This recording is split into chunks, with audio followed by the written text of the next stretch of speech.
so you can continue the learning or catch up with us. But thank you for being on. Thank you, Gadi, and happy Hanukkah, Chag Urim Sameach, and to you, Gadi.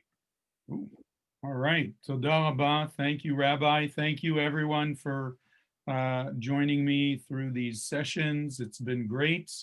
It's Hanukkah, as you know, here in the land of Israel.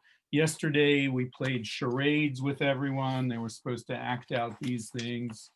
It was really good. Fry the latke. It was nice, and we had a good time with the kids. And we're coming to an end of our, I'd say, history, politics. We called it the archaeology of the conflict, and I hope you felt that we went through the different time frames and understood what is here that we can show that's part of the conflict, or the ideas of who was here first and who does this belong to, which we're still trying to figure out ourselves. So I'm going to start sharing my screen and continue our presentation.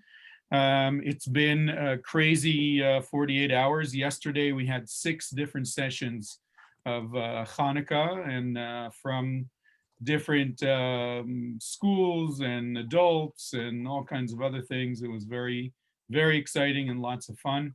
So it's been great, and I hope to see all of you again. Rabbi, can I get the link to join you with David Broza? That would be awesome. Although yes. I think it's in the middle of the night for me. I just was going to say, you're welcome. If you're like having like a little sleep problem, I'll send you the link, but you're always welcome. All right, listen, he's that good. I might consider waking up. And in fact, I'll mention him. One of his most famous songs is Yeh Tov. Yeah. It will be okay in the end, is a free translation, but that he wrote together with another of his friends, Yonatan Geffen, right after the peace treaty with Egypt, which we'll talk about today. Gadi, I'll add on to the end, because it is the most moving song, I think, of what he does. But yes. He also updates the song sort of through Israel's history. And after Rabin was assassinated, he wrote another verse when I was living in Israel that stays with me. And actually, after the Rabin assassination, our group sung it on the kibbutz we were living on with the kibbutz families. And it was everyone crying, singing the song. It was really, it's part of Israel, that song. Yeah. And so, absolutely. Yeah. Okay. Absolutely. Okay, so definitely worthwhile coming this evening, tomorrow evening. I strongly recommend it. Yofi, so can everyone see my screen? Are we okay? Yeah, excellent. So where are we? We finished with the 6-day war. And I'm pretty sure we talked, right? We finished with the 6-day war, Jerusalem. We saw Teddy Kollek and the mayor of Jerusalem that had to put together the 2 pieces of Jerusalem, the East Jerusalem under Jordanian rule until 1967, and West Jerusalem that was part of Israel from the beginning. And we saw here some of the, we saw a little bit of the, yeah, but we're not going to watch it again today. The famous picture of the generals walking into Jerusalem. And of course, this famous picture that I think I mentioned, there's an excellent book by Yossi Klein Halevi. He's a writer, he's a journalist. He, by the way, speaks a lot in the States. He's a great speaker. His latest book is Conversations with My Palestinian Friends, which is letters that he sent, essentially sending to our Palestinian neighbors. But what he did is this famous picture of the 3 soldiers at the wall. He got these guys together in the 50th celebration of the 6-day war. And he interviewed them about what they think about Israel today. It was very, very interesting to read. I recommend the book. We Were Like Dreamers is the name of the book. Yossi Klein Halevi. I'll send it to Rabbi later on if you want, but I recommend reading it. What's interesting is these 3 are totally different aspects of Israeli society. One of them is a settler in the West Bank. One of them is a kibbutznik that's a pacifist and works with Peace Now. And the third is a high-tech guy living in Tel Aviv. So it was really an interesting view of Israel.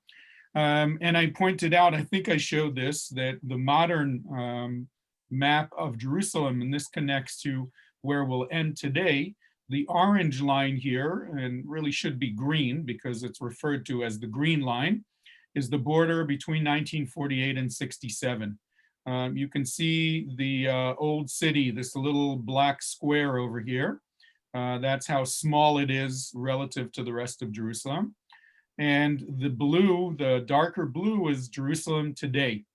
And notice that Jerusalem expands to the north, to the east, and to the south, and of course to the west as well. But one of the challenges that Israel has with Jerusalem is that we really don't have directions to expand to.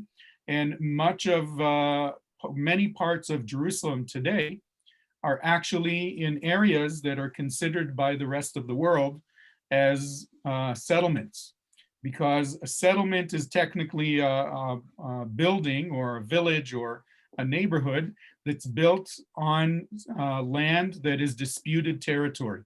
And all of this area beyond this orange line is essentially disputed territory because it was Jordan before 67.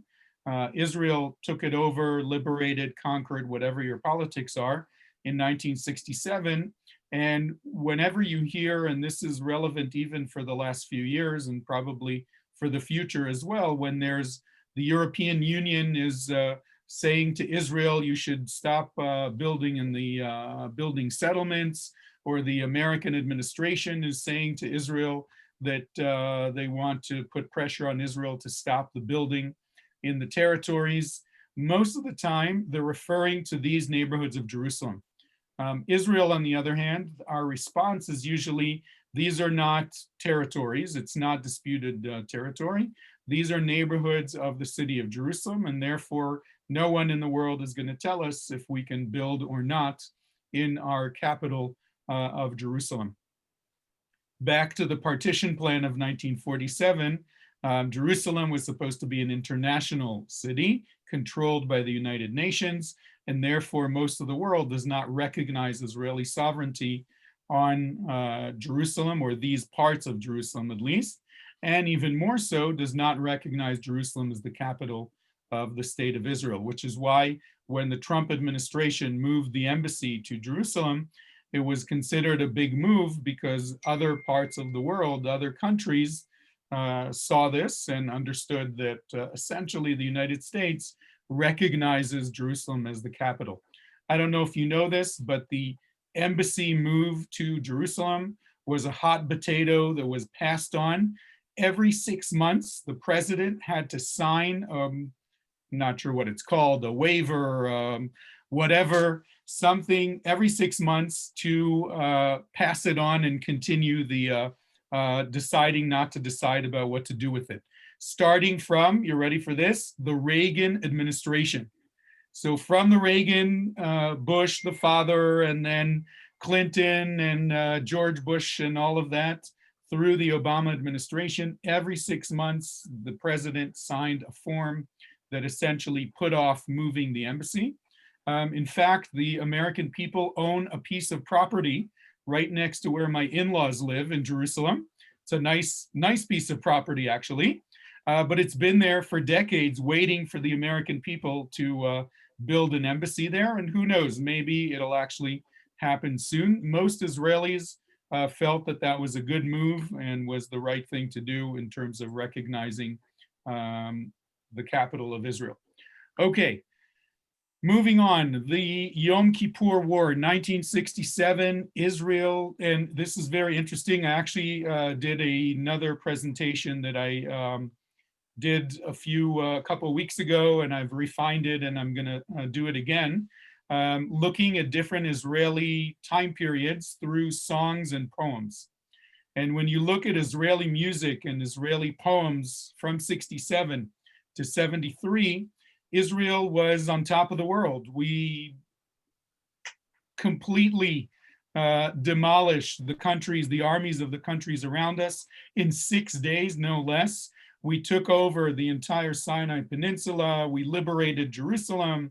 We moved the Syrians by the Golan Heights to not be on top of our villages in the Chula Valley below. I mean, who's gonna bother us from this point on? And because of that, the Israeli administration, the government, did not continue to prepare for the next war.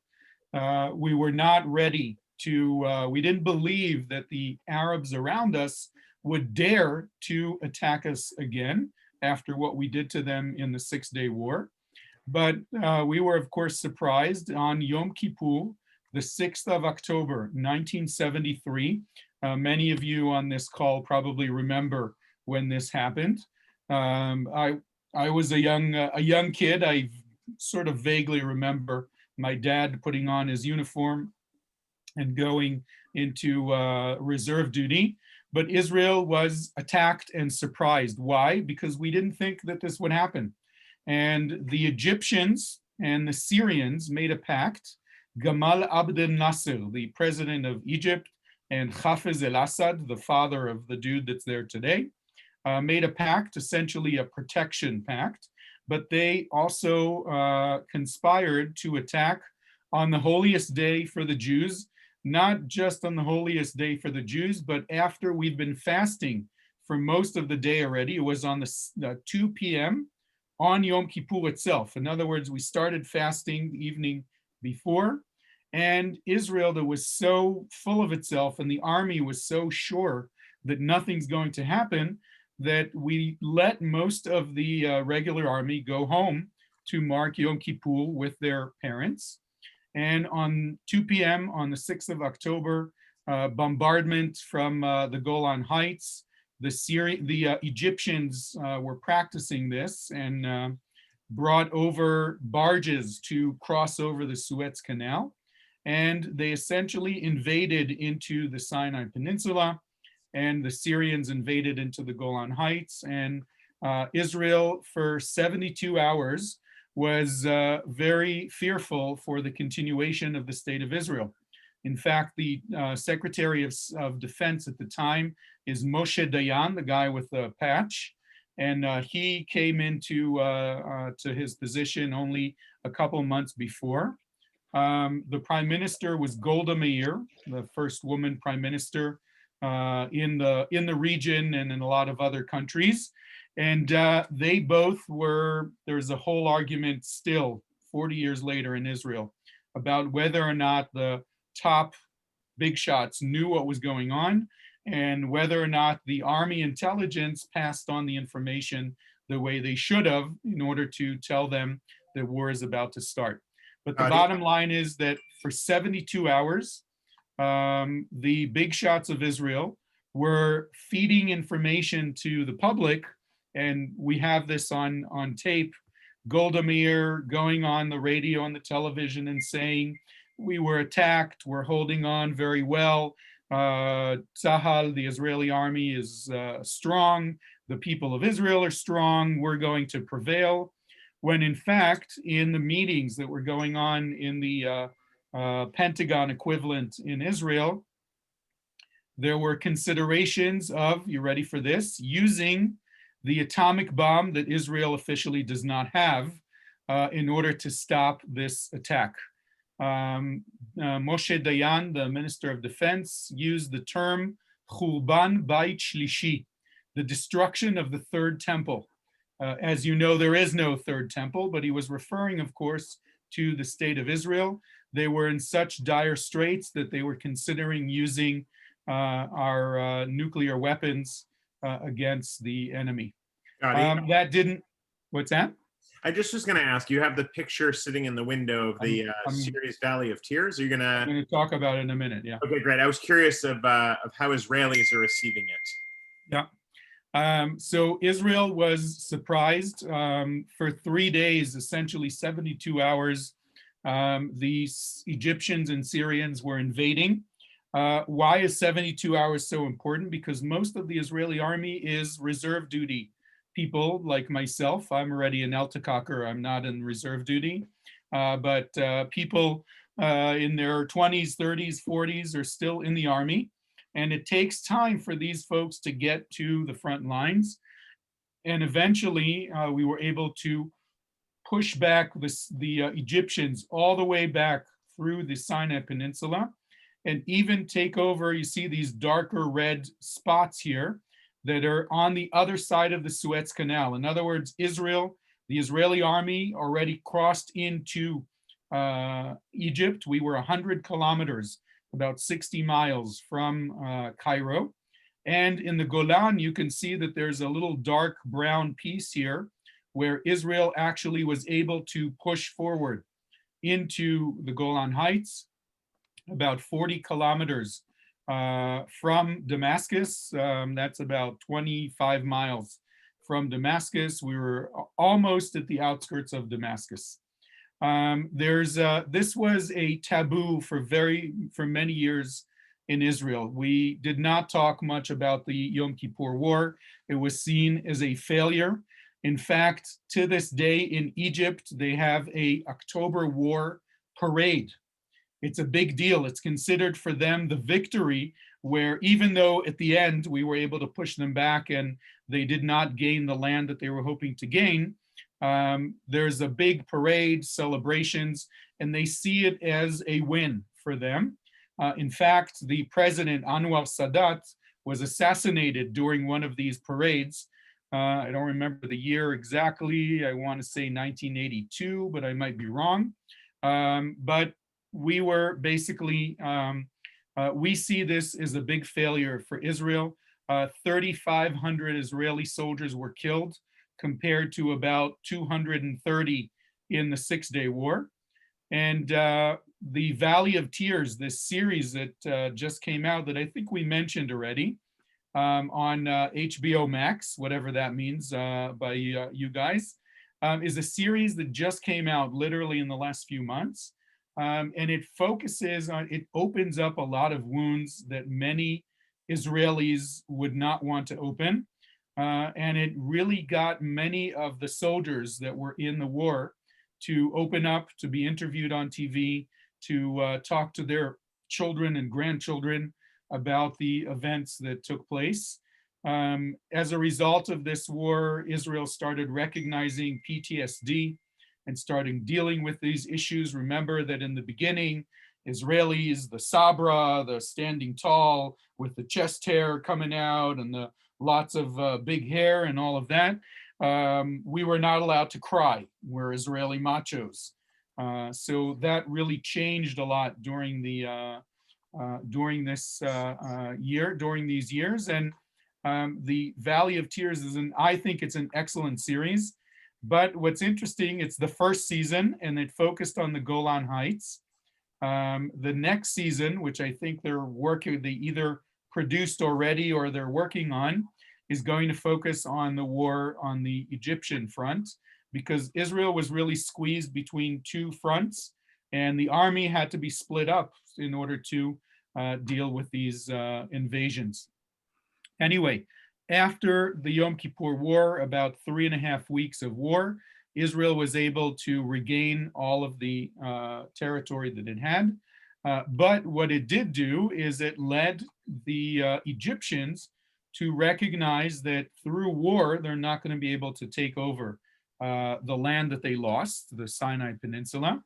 And in 1979, I remember this already, Anwar Sadat, this guy here, the president of Egypt, comes to Jerusalem until the airplane door opened and we saw him coming out of the door.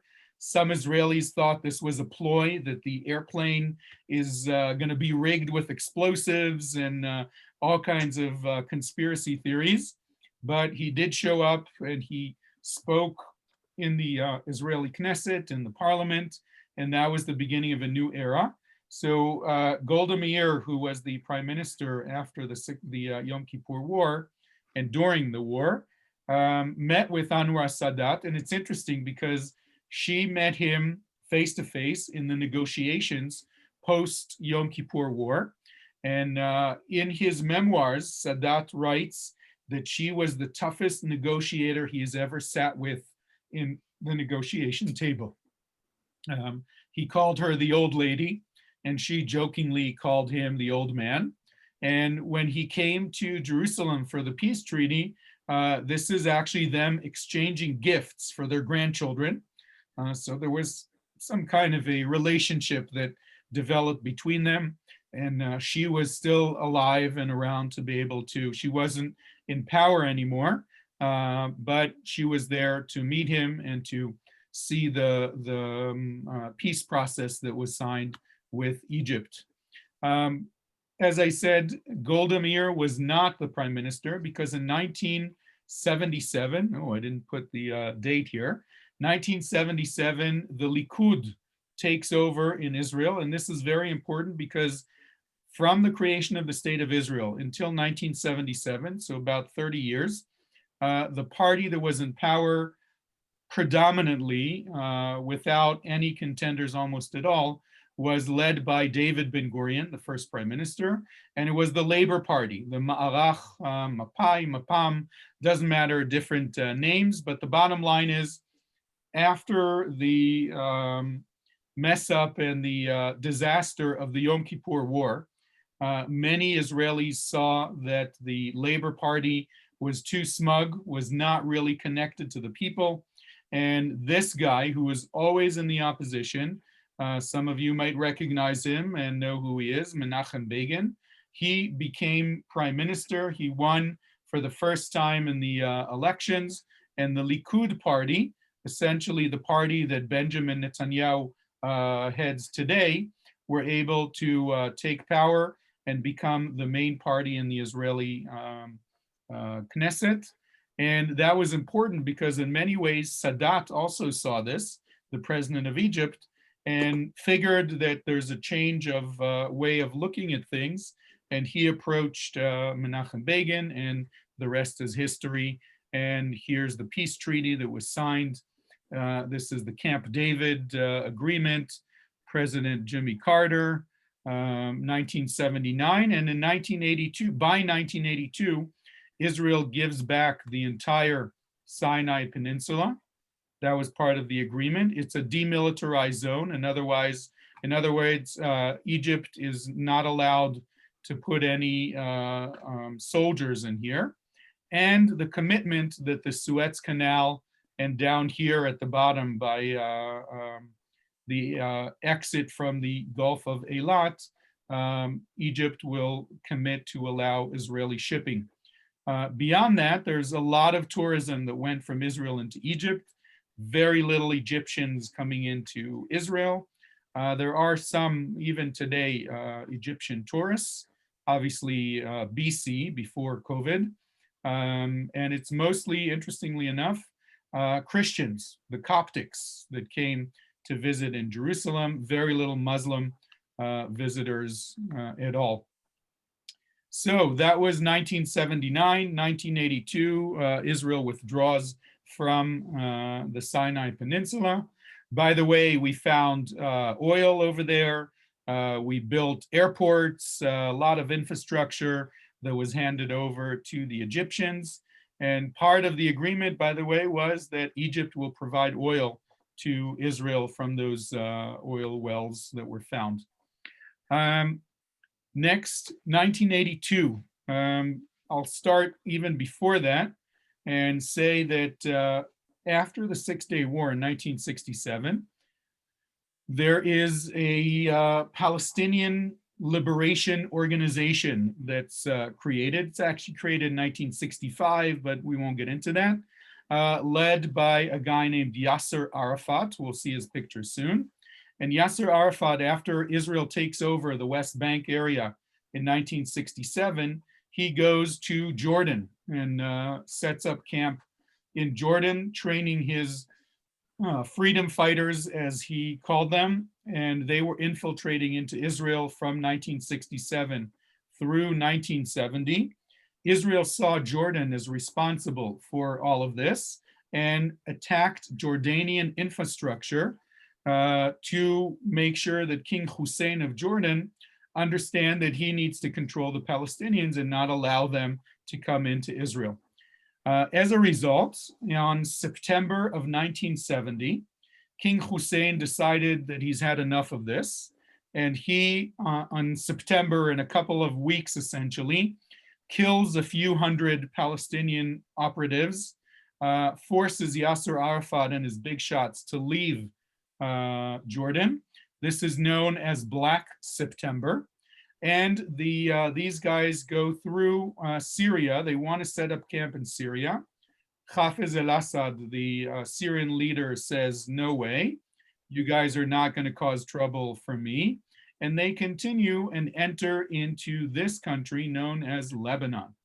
Why Lebanon? Because Lebanon, from its inception, was a very weak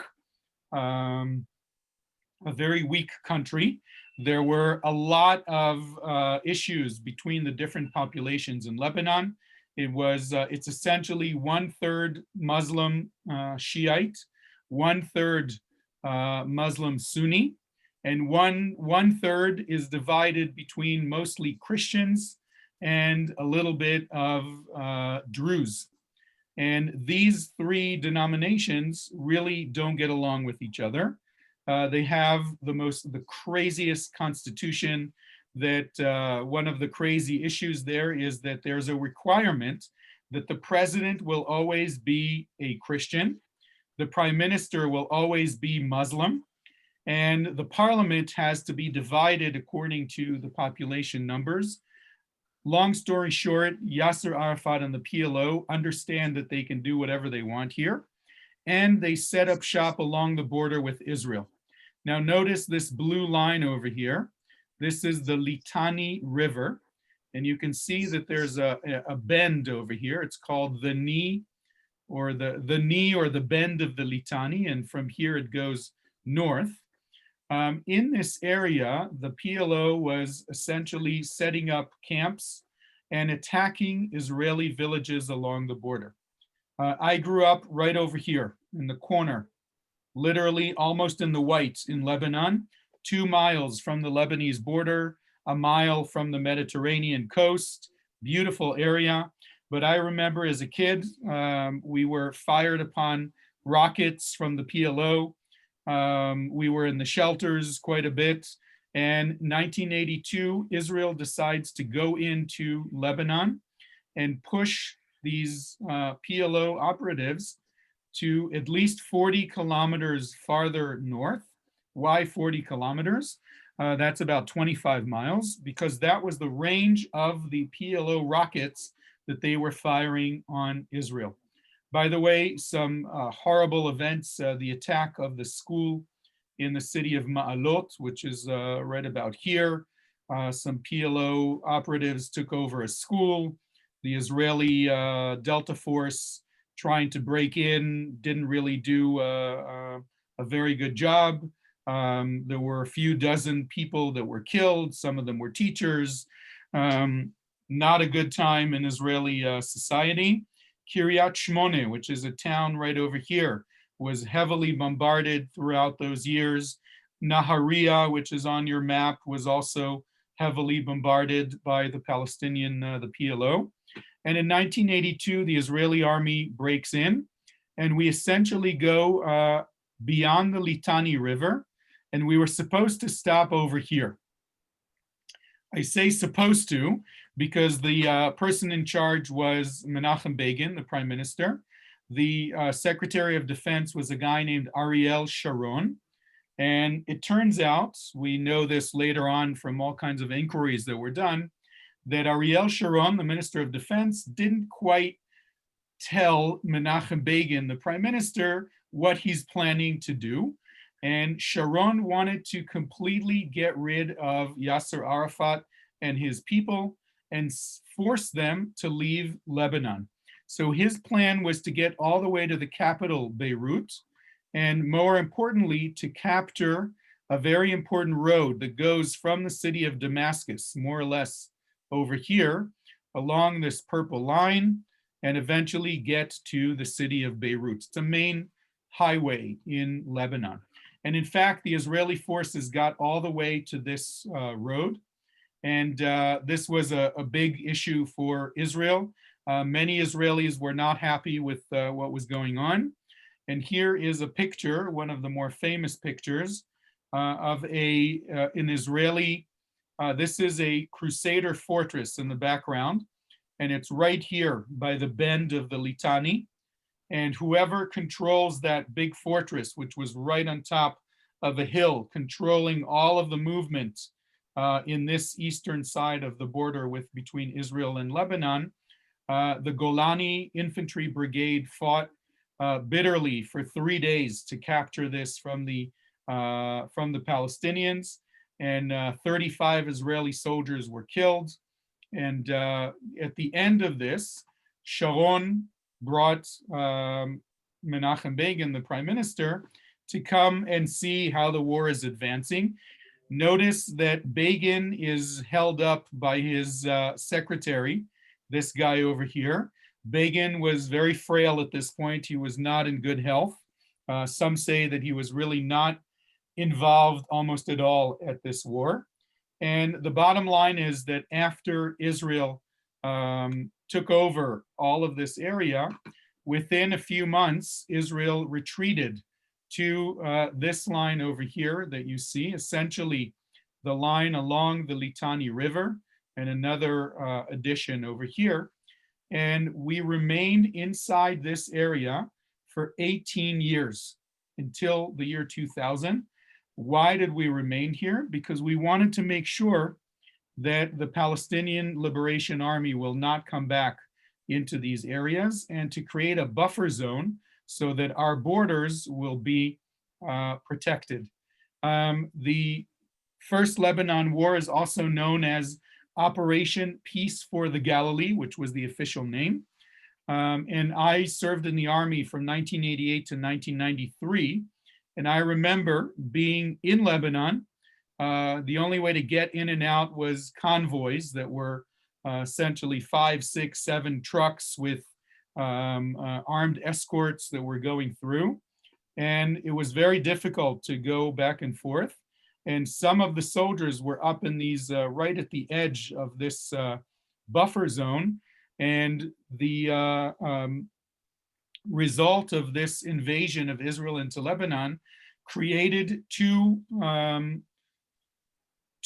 terrorist organizations. One was known as Amal, who were Sunni Muslims, and the other one was Shiite, known as Hezbollah, or the Party of God, the Party of Allah, Hezbollah, that, as you know, is still there today.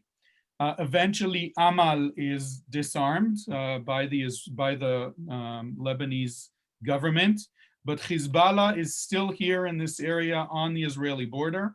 And when Israel left in the year 2000, 18 years later, it was a unilateral withdrawal. We didn't communicate or negotiate with the Lebanese. We just pulled out, and Hezbollah essentially took over all along the border here. And it's the strongest force in Lebanon today, even stronger than the Lebanese army. Why? Because they are Shiite, and there is a very big Shiite country that wants to control the world, especially the Middle East, known as Iran. And Iran supports the Shiites all over the world, especially in Lebanon, because Iran does not have a border with Israel, and they want to use the Hezbollah to bother Israel and attack as much as they can. In fact, after the mess that was going on in Syria, the 7 or 8 year civil war that started in 2010 with the Arab Spring, the Iran sent Hezbollah from Lebanon to help out President Bashar al-Assad, who is a minority of about 10% of a group of Muslims called Alawites. Don't worry about the term. They're essentially Shiites, which is why Iran wants to help them. And Hezbollah and Iran and the Russians later on essentially help Assad stay in power. And today, along the border with in the Golan Heights, we have not only Hezbollah troops, we also have some Iranian troops. Shh, don't tell anyone, because officially they're not there, but Israel knows very well that they're there. And every now and then, even today, you hear about Israel attacking near Damascus or attacking some kind of Iranian base. as well as convoys of Iranian weapons being brought into Lebanon, which Israel somehow finds out about, and make sure that Hezbollah doesn't get any more accurate missiles and more advanced guns and so on. Whew, moving forward, that was 1982. And then in 1987, this guy is Yasser Arafat, the head of the PLO, that after he was chased out of Lebanon, moved to Tunisia, all the way at the Western Mediterranean. And in 1987, the Palestinian population in the West Bank and Gaza said, we have enough of the Israeli occupation, and they started the Intifada. Intifada in Arabic means uprise, and this started in places like Jenin, in Hebron, in Nablus, in Ramallah, in Gaza City, Jericho. And this uprise was mostly throwing rocks, demonstrations, and eventually developed into IEDs and putting bombs in Israeli cafes and restaurants and buses and so on. But this was a shocking moment for Israel, because these are non-Jewish residents of an area that Israel is in control of, that up until 1987, we had a pretty good relationship with them. But in 1987, whatever the issues were, they decided about an armed uprising, and things changed significantly. And just so you understand, I'm not allowed today as an Israeli citizen to go to Ramallah or to Bethlehem. These are cities that are 6 miles from the center of Jerusalem. I'm not allowed to go there. I probably would not want to go there, because if I would be identified as an Israeli in these places, it might be dangerous for me. On the other hand, the people who live there are also not allowed to come into Israel at all. On the other hand, before 1987 and in the early 90s, hundreds of thousands of Palestinians came to work in Israel every day, including from Ramallah and from Bethlehem and from Nablus and from Jenin and lots of other, and from Gaza and lots of other places. At any rate, this was the first Intifada. As a result of that Intifada, in 1982, Yasser Arafat and Shimon Peres, the Secretary of State of Israel, and Yitzhak Rabin, the Prime Minister of Israel at the time, decided to sit down at the negotiating table. It started in Madrid. The Spaniards are always upset when we say the Oslo Agreement, because it really started in Madrid. But in Madrid, they parted without an agreement. And then secretly, Shimon Peres met with Saeb Arikat, which unfortunately died of COVID about a month ago, the official negotiator of the Palestinian people, met secretly in Oslo, and eventually the agreement was signed. In this agreement, Israel agreed to recognize the Palestinians' right to a state within the area that was the West Bank and Gaza before 1967. And the Palestinians in return agreed to recognize the state of Israel and to stop the armed attacks or the armed struggle against Israel. So this was wonderful. Israel was very happy. The Palestinians were very happy. But in the fringes, there were groups of people that said, oy vey, these are traitors and they're absolutely doing the wrong thing. On the Israeli side, the right-wing Israeli politics, which basically believe that all of the land from the Nile to the Euphrates River that was once the kingdom of King Solomon way back when, belongs to the Jewish people, and therefore we should not give up even an inch of this land, let alone to recognize the Palestinians' right for a Palestinian state. And two brothers conspired to assassinate the Prime Minister Yitzhak Rabin. We'll get to that in a moment. On the Palestinian side, there was a movement that started a couple years earlier, but now took on a different direction. A group of people named Hamas that decided that Yasser Arafat is a traitor and that recognizing Israel is absolutely wrong.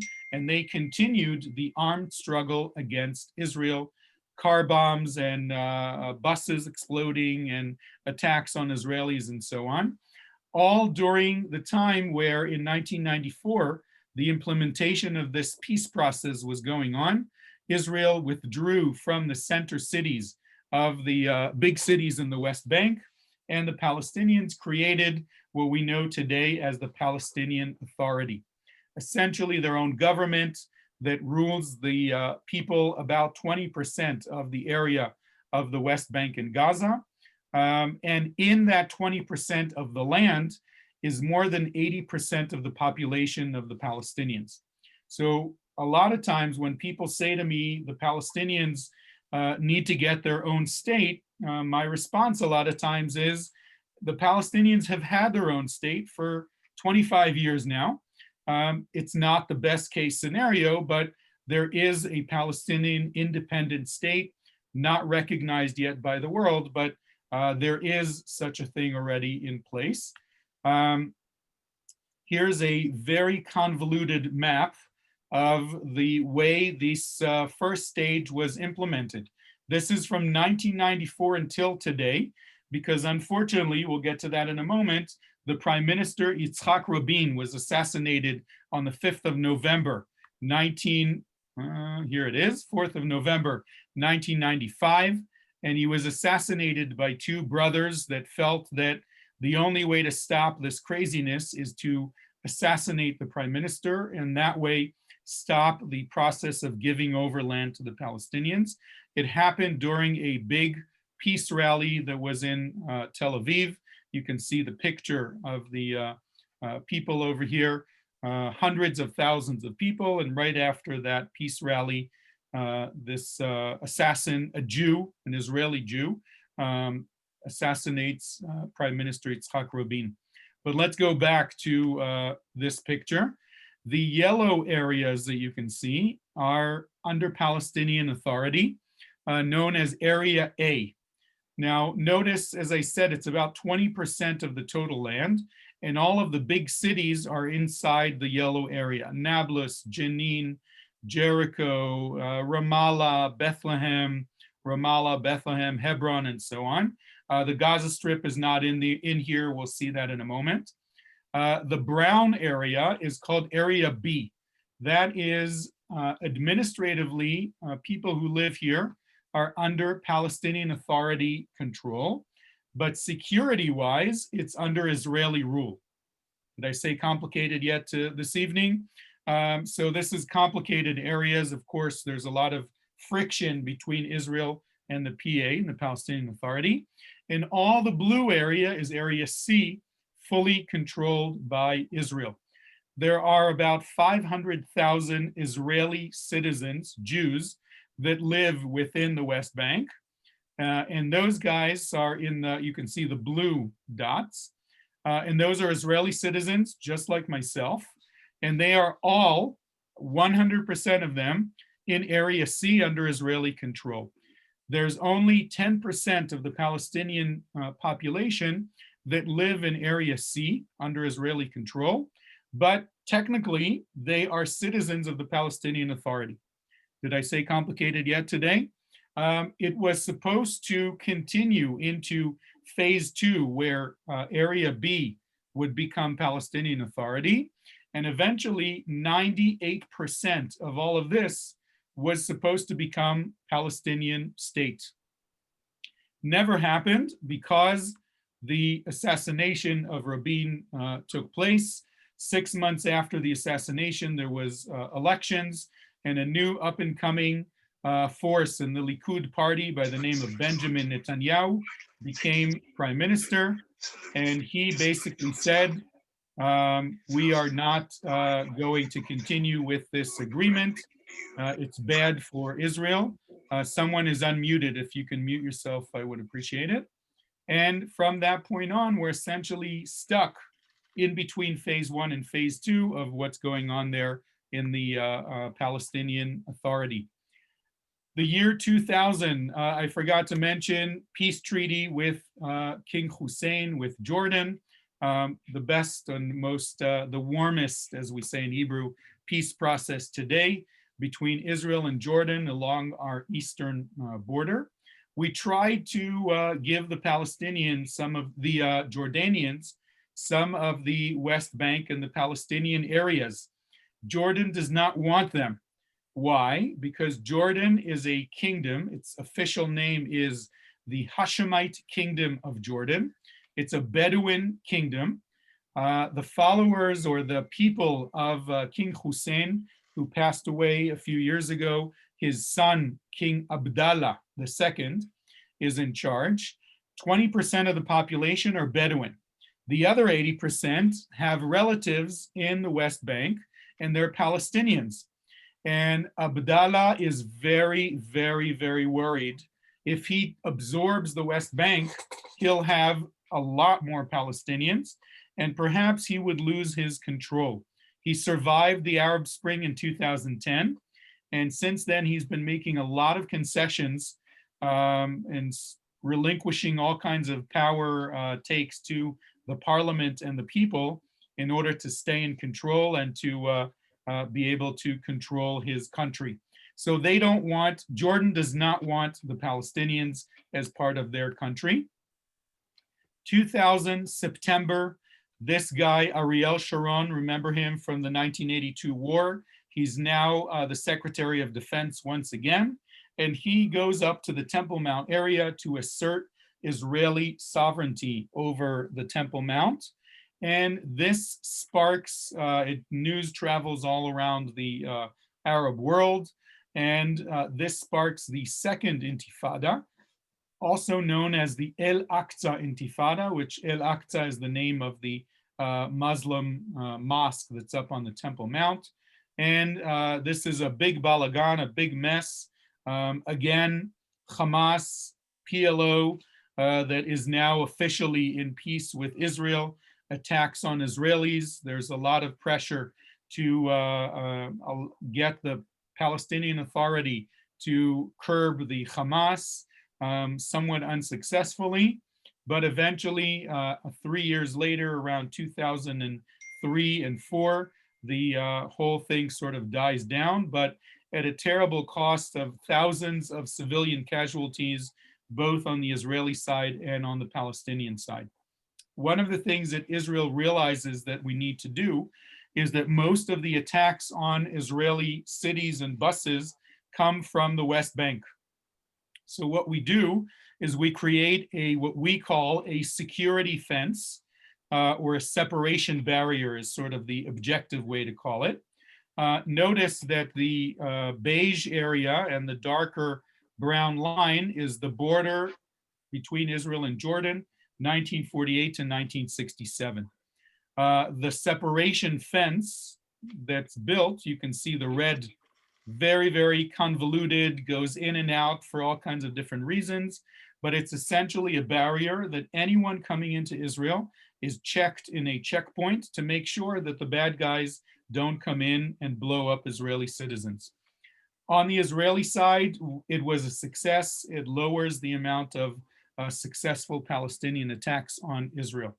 On the Palestinian side, however, it limits the movement of all of these people. Many of them, hundreds of thousands of them, come into Israel to work every day. And instead of just walking across a dry riverbed or along a dirt road, now they have to go through checkpoints, stand in line for hours, and it limits the ability and the movement of a lot of the Palestinian people on their side. They call it the apartheid wall.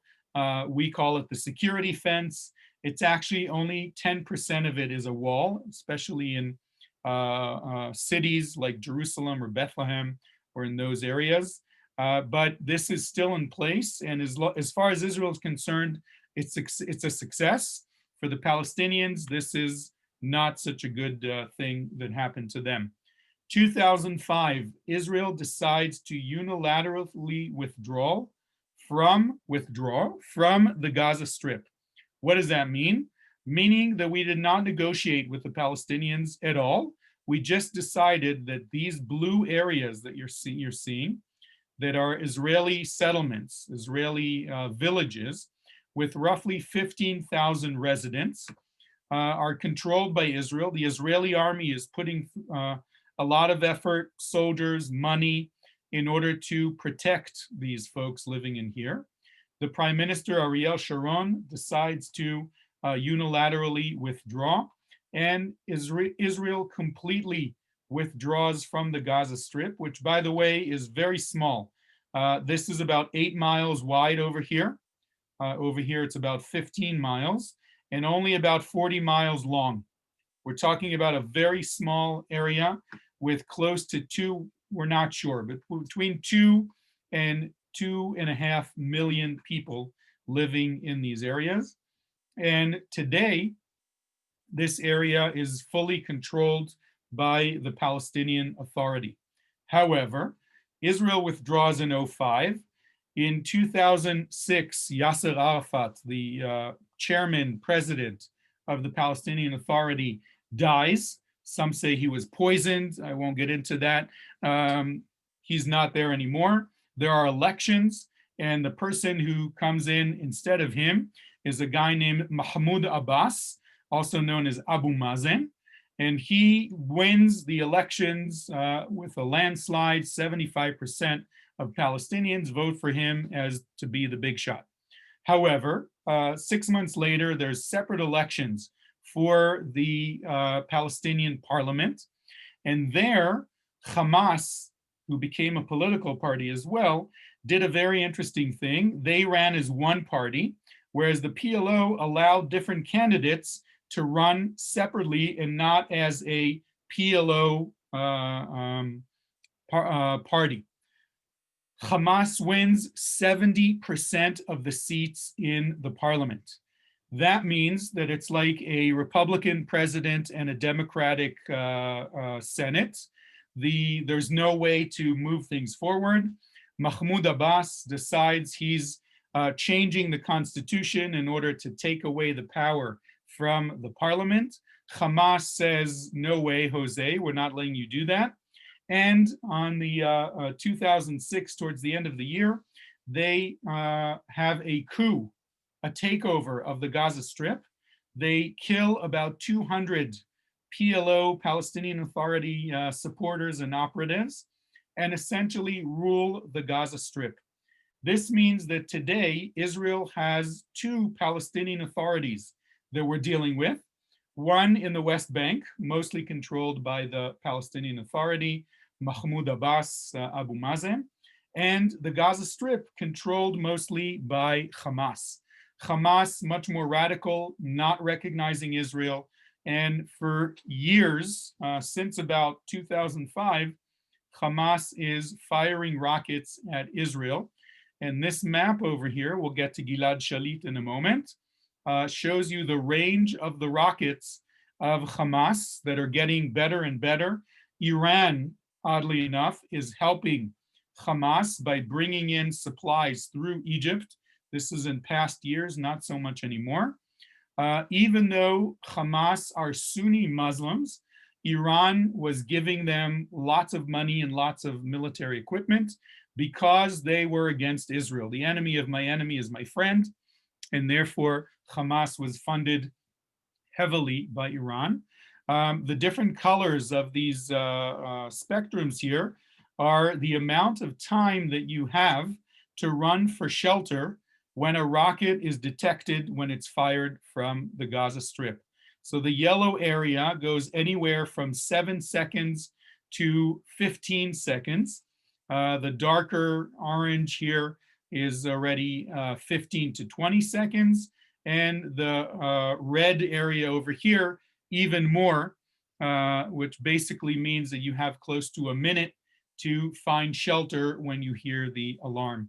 Notice that the rockets of Hamas can get all the way to Haifa in the north, cover all of Israel, including Jerusalem. And in fact, during some of the operations and conflicts that we've had with Gaza, we actually had, they fired almost on Bethlehem, almost on Jerusalem, but for the most part, They don't want to mess with the Muslim world, so firing at Jerusalem doesn't really happen. In 2006, an Israeli soldier is kidnapped because another thing that the Hamas started doing is digging tunnels underneath the border with the Gaza Strip. And let me get back to, so especially imagine the tunnel starts here, goes all the way underneath. It's about 100 yards or 150 yards. And they appear behind the soldiers and are able to surprise the Israeli soldiers here. I know we're out of time. I'm happy to continue for a few more minutes if people want to stay on. If not, thank you for joining us. I hope you didn't suffer too much in these sessions, and hopefully we'll see you again soon. I'll continue for about 10 more minutes, and if people want to stay, I'm happy to continue and get to modern times as best we can. So anyway, the tunnels were created by Hamas, fairly successful, and in fact, they were able to take over this, grab this Israeli soldier. That for 5 years, they moved him around the Gaza Strip. Israel didn't know where he was. We tried to negotiate all kinds of deals, and in the end, he was actually released in exchange for a few hundred Hamas operatives and brought back to Israel. The disengagement did not go very well. There were 15,000 Israeli citizens that lived in the Gaza Strip. Here you can see some of the Israeli soldiers that were there to carry out the orders of the government. And the orange became the color of the resistance of the settlers against this decree of the state of Israel. It was not an easy time in Israeli society. Unfortunately, many of these folks that were taken out of their houses in the Gaza Strip were resettled right on the other side of the border. Many of them did not get the compensation that the government promised them. It's still a messy situation. But the bottom line is Israel pulled out in 2005 and Gaza was taken over by Hamas. I want to finish with a little bit of, hopefully a little bit of optimism. Some of you might remember this character. His name was Srulik. He was sort of the dry bones of Israeli comic strip of Israeli papers. He's drawn by this guy, Kariel Garodish, known as Dosh. He was a Holocaust survivor that came to Israel and lived here. I think he passed away in the early 2000s. And his character that he was drawing was this guy, Srulik. Srulik is a nickname for someone named Israel. And look at this, he's the typical Israeli with a lot of hair, with the kova tembel, the kibbutznik hat, the sandals that many Israelis still wear today. He's always happy, he's sort of inviting everybody. On the other hand, this guy, Naji El Ali, is the guy who drew him. This was a Palestinian refugee who was displaced from Haifa in 1948 in what we call the War of Independence and what the Palestinians call the Nakba, the catastrophe. And he created this character named Khantale, or Hantale, in the late 60s. And Khantale became the symbol of the Palestinian strife and the Palestinian struggle against Israel. Notice the differences here, okay? He's always shown with his back to the audience. Sort of, I don't care what you guys say, I'm not paying attention. He's got his clothes are torn, he's a refugee, he's barefoot.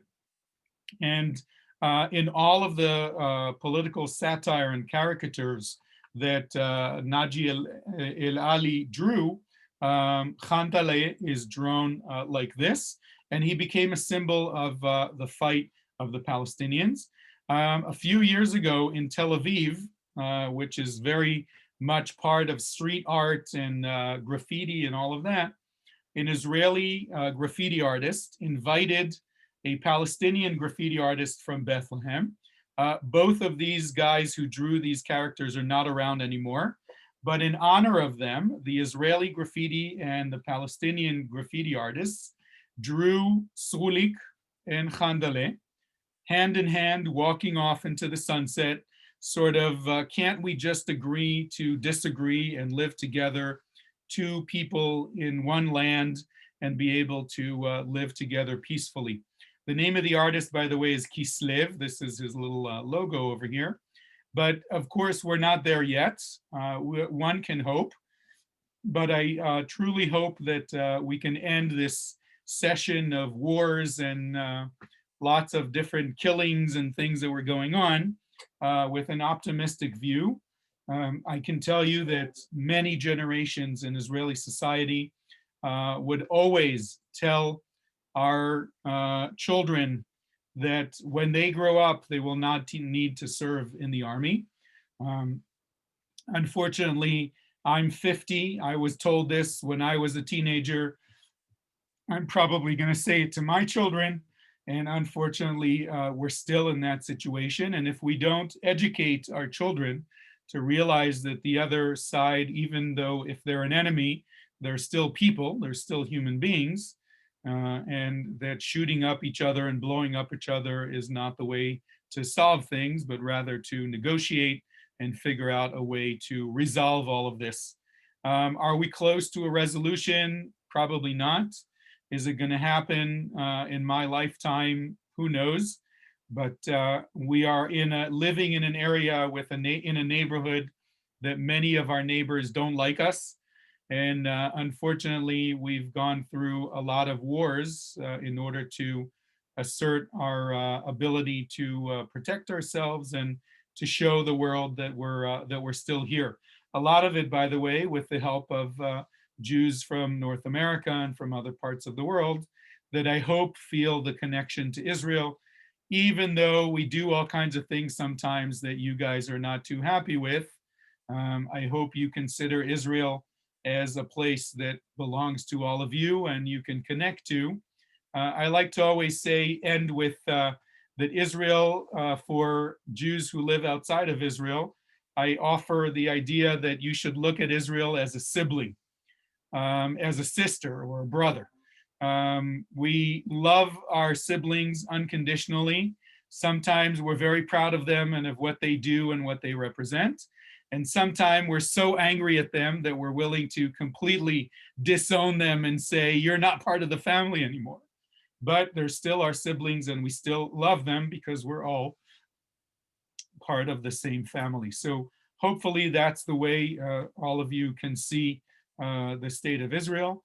And I hope that you'll come and visit us soon after the vaccine starts taking effect and that everyone can start traveling again. And I want to thank Rabbi Peter Riegler, who's a good friend, once again for inviting me to speak with you. If there are any questions, I'm happy to answer some questions. Let me see if there's anything in the chat. I think all the sessions are available on YouTube. I'll ask Rabbi about that.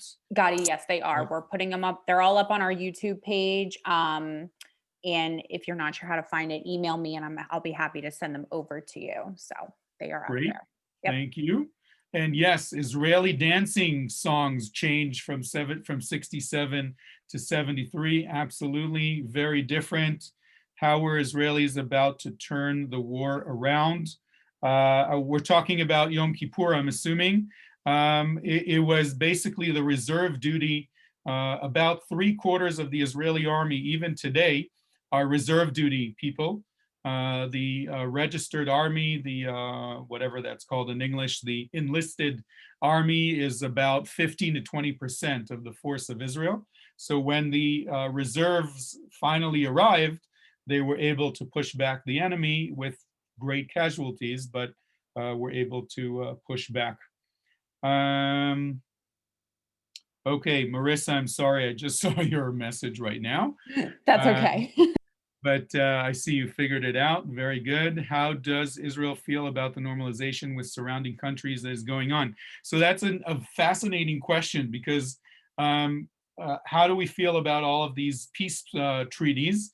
It's interesting because up until I'd say 5 years ago, the equation was that the Arab world will put pressure on Israel to resolve the Palestinian-Israeli issue first, and then the Arab world will recognize Israel and will make peace treaties with Israel. The equation sort of flipped on its head somehow for various reasons. Some of it is the Arab Spring that took place 10 years ago and changed a lot of the governments around us. Some of it is the Palestinians behaving in certain ways that didn't quite show the Arab world that they're interested in resolving these issues. But the bottom line is that in the last year or so, the equation changed. And here we are seeing strong and important Arab countries recognizing Israel, making normalization agreements with Israel, and the Palestinians are left behind, which is putting a lot of pressure on them. And I'm not an expert, but I feel that with the Biden administration coming into the White House, maybe, if that'll actually happen, in January, there will be a pressure put on the Palestinians to come back to the negotiating table. When the Trump administration recognized Jerusalem and the embassy and all of that, the Palestinians basically said, we're not talking to you. We don't see the US as a mediator anymore. And we don't want to talk to Netanyahu because he's buddy-buddy with Trump, and therefore there's nothing to talk about. I think that with the normalization with the United Arab Emirates and with Bahrain, and with the meeting that didn't really happen, but actually we all know happened between the Saudi prince and Netanyahu, and now the Sudan, and maybe they're talking about Oman. That's another of the Emirates kind of down at the end, might be talking to us as well. Morocco joining the conversation. I think the Palestinians will be very well served by saying, okay, there's a new administration in the US. We're willing to swallow our pride a little bit and see how we can get on this train that's leaving the station of normalization with Israel by all of the Arab countries around us, mainly because for a long time, they felt that the Arab countries around have their back to resolve the Palestinian issue. So in many ways, they were left high and dry. Granted, we're still not talking about Lebanon or Syria that are our immediate neighbors. We do have peace with Jordan. That's actually a very good relationship. We have a peace with Egypt. And in fact, the ruler in Egypt nowadays is a moderate dictator. In some ways, it went back to what Egypt was before. So we'll see what happens. Israelis are happy about it. We're excited about being able to go visit in the Emirates and Dubai. I don't know if you know this, but Israelis have been traveling to Morocco for decades already. There's an average of 100,000 Israeli visitors in Morocco every year for the last decade. So that's not such a big deal. But definitely the Sudan and other places, Israelis see this as a very good change, and we're very excited about it. And I think it's a very good thing. That was a long answer to a short question. I hope it wasn't too much. Any other questions, folks? Okay. Well, Marissa, thank you for staying on. Yes, thank you, Gadi. Yes, on thank behalf you, of Gadi. Rabbi This was Rigler, wonderful. on behalf of Rabbi Rigler and Temple Shalom, Gadi, thank you for everything all these weeks. Everybody, I think, has really enjoyed it and appreciated it. Fantastic. Well, Thank you so great. much. Thank Learned a you. Great. lot. I'll miss Well done, our Gadi. appointments every other week. Yeah, well So done. happy Hanukkah. Celebrate Hanukkah. Hanukkah. You and your family. Come and see David Broza tomorrow. He's amazing, and his English is excellent. He's really a great guy. And Tomorrow at 7:30, everybody. Didn't mention the song, but ask the rabbi to talk to him, get him to talk about Yetov. I'm sure he's going to sing it. It will be good in the end. It's a very optimistic song, and I'm sure it's part of his repertoire. So that was written after the Yom Kippur War. It was written when President Sadat was coming to Israel and the first peace process, and it's a great song. Happy Hanukkah. Thank you to you Take too care. and your Thank you, family. and thank Be you so well. much. Stay well. Hello, everyone. Look forward to the next, Thank to the next lectures. Thank you. Toda rabah. Thank you very much. Toda rabah.